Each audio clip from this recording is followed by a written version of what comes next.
How to delete watch history on BiliBili. Hi everyone, welcome back to another video from Wake&Tech. If you want to clear your viewing activity on BiliBili, you can easily delete your watch history. First of all, launch open a web browser and type in bilibili.tv and search.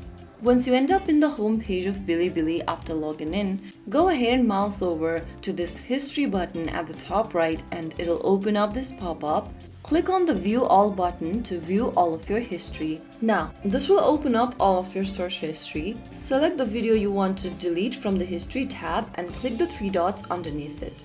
Now click Delete and the selected show will be deleted from your history. Repeat this step to delete any other movie or content from the list. So that's it. That is how you can clear your search history. Repeat this step to clear out all of the search history from the tab. If you found the video helpful, don't forget to like, share and subscribe to our channel. I will be back again in the next video. Thank you for watching.